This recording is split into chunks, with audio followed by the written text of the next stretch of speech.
आगे बढ़ते हैं इंदौर से बड़ी खबर, जहां छात्रा का अपहरण करके गैंगरेप किया गया है। छात्रा के साथ 5 लोगों ने दुष्कर्म किया। दुष्कर्म के बाद छात्रा पर चाकू से हमला किया गया। बोरे में बंद करके रेलवे ट्रैक पर फेंका गया। आरोपियों ने छात्रा को जिंदा जलाने की कोशिश भी की। छात्रा की आवाज सुनकर लोगों ने उसे बचाया। छात्रा को अस्पताल में भर्ती कराया गया। पुलिस ने आरोपी को गिरफ्तार कर लिया है और बाकी आरोपियों की तलाश जारी है। लेकिन सवाल इन घटनाओं के बीच में एक ही खड़ा होता है कि आखिर एक के बाद एक इसी तरीके के मामले क्यों सामने आ रहे हैं। आखिर अपराध इतना ज्यादा मध्य प्रदेश में क्यों पनपता जा रहा है। एक तरफ अपराधियों मुक्त मध्य प्रदेश बनाने की बात मुख्यमंत्री करते हुए नजर आते हैं, लेकिन पिछले दिनों लगातार अगर देखें तो एक के बाद एक इसी तरीके की घटनाएं सामने आई। अब इंदौर से भी ऐसा मामला सामने आया, जहां छात्रा का अपहरण करके गैंगरेप की वारदात को अंजाम दिया गया है।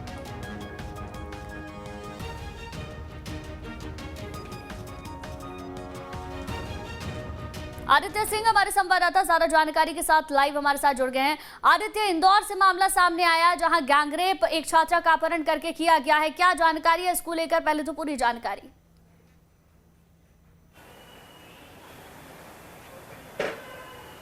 देखिए गुंजन, इस पूरे मामले में जो जानकारी सामने आ रही है वो छात्रा परदेशीपुरा क्षेत्र की रहने वाली बताई जा रही है, जो कि अपनी कोचिंग क्लास के लिए अपने घर से निकली थी और कल देर शाम को जो है उसके साथी जो अक्षय नाम जिसका सामने आ रहा है उसने उससे बात की और उसे बात करके कुछ बहाने के माध्यम से अक्षय अपने साथी के साथ उसे सुनसान इलाके में ले गया। इलाके में जाने पर जो है पहले से अक्षय के 3 दोस्त छात्रा का इंतजार कर रहे थे और जैसे ही छात्रा अकेली वहां पहुंची, अक्षय और उसके साथियों ने उस छात्रा को जो है कुछ नशीला पदार्थ सुंघा दिया, इस तरह के आरोप हैं। और उसके बाद 5 लोगों ने एक के बाद एक छात्रा के साथ गैंग रेप की घटना को अंजाम दिया। आरोप है कि छात्रा के साथ गैंग रेप करने के बाद जो है उन लोगों ने उसे कई बार चाकुओं से भी उस पर वार किए और इसके बाद उसे बोरे में बंद किया। बोरे में बंद करने के साथ ही उन्होंने छात्रा को ठिकाने लगाने की कोशिश की और इसी कड़ी में वो बाणगंगा क्षेत्र के बनी रेलवे लाइन के वहां पहुंचे और वहां पर जो है उस बोरे को फेंक दिया और उसके ऊपर घासलेट डालकर आग लगाने की कोशिश की। लेकिन इस दौरान छात्रा दर्द से करा रही थी, वो लगातार चिल्ला रही थी। आसपास के लोगों ने उसकी आवाज सुनी और जब लोग दौड़ के आए तो ये आरोपी वहां से भाग गए। पुलिस के सामने जब मामला आया, जाहिर बात है गैंग रेप को लेकर पुलिस वैसे ही मध्य प्रदेश में काफी घिरी हुई है और एक और बड़ी घटना, पुलिस के हाथ पैर फूल गए। इसके बाद पुलिस ने फौरन ताबड़तोड़ कार्रवाई को अंजाम दिया। छात्रा को उपचार के लिए अस्पताल में भर्ती कराया गया। और दावों पर भी यहाँ सवाल खड़े होते हैं। एक बार पुलिस का क्या कहना है अपने दर्शकों को सुना देते हैं, फिर वापस लौटते हैं आपके पास।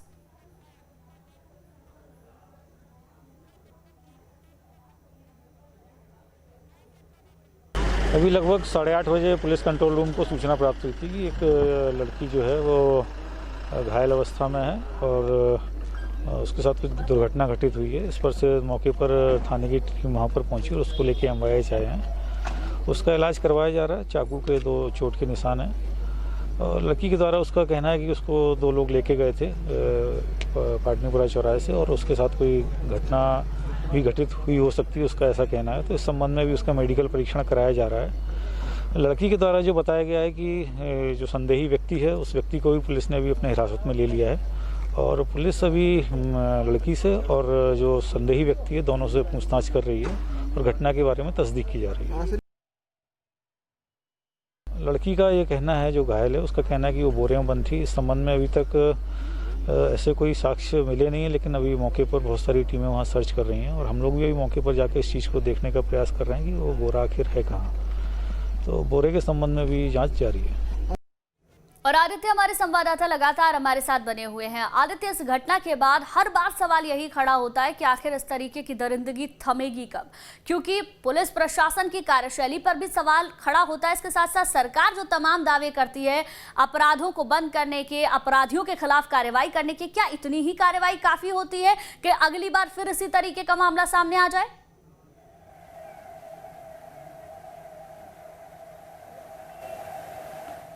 देखिए, निश्चित रूप से कहीं न कहीं इस पूरे मामले में जब हमने शहर के कुछ वरिष्ठ लोगों से बात की और सरकार के जो अनुषंगिक संगठन हैं, साथ ही सरकार के वरिष्ठ नेता, जो भाजपा के वरिष्ठ नेता, उनसे बात करने की कोशिश की, तो उनका कहना था कि पूरे मामले में कहीं न कहीं सामाजिक पहल की बहुत ज़्यादा ज़रूरत है। यानी सामाजिक रूप से लोगों को आगे आना पड़ेगा, तभी इस तरह की विकृतियों से जो है निजात पाई जा सकती है, दूरी बनाई जा सकती है।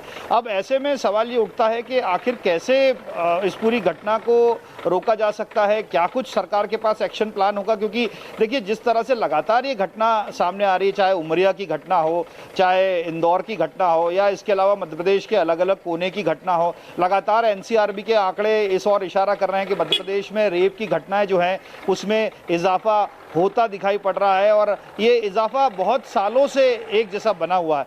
तो कहीं ना कहीं मध्य प्रदेश जहां दावा कर रहा है कि वो देश में सबसे अच्छा प्रदेश और कानून व्यवस्था के लिहाज से सबसे अच्छा प्रदेश, कृषि उन्नत प्रदेश, तो ऐसे में मध्य प्रदेश के सामने नाबालिग लड़कियों के साथ लगातार, बालिग लड़कियों के साथ लगातार, या महिलाओं के साथ लगातार उत्पीड़ना की घटनाएं कहीं ना कहीं एक बड़ा सवाल खड़ा करती है, और इस और एक अलार्मिंग सिचुएशन जिसको कहते हैं, एक खतरे की घंटी जो है प्रदेश के सामने बजाती है। क्योंकि देखिए ना, कल का जो वाकया है इसमें भी युवती बता रही है कि उसे युवकों ने पहले, निश्चित ही युवक उसके परिचित रहे होंगे, और उन्होंने उसे बहला फुसला के लेके गए, और पहले से उसके साथी वहां पर इंतजार कर रहे थे, और 5 लोगों ने मिलकर उसके साथ गैंगरेप किया। सबसे बड़ी बात यही है कि आखिर इस तरीके की वारदातें कब तक होती रहेंगी, कब ये वारदातें थमेंगी? बहुत बहुत शुक्रिया जानकारी के लिए।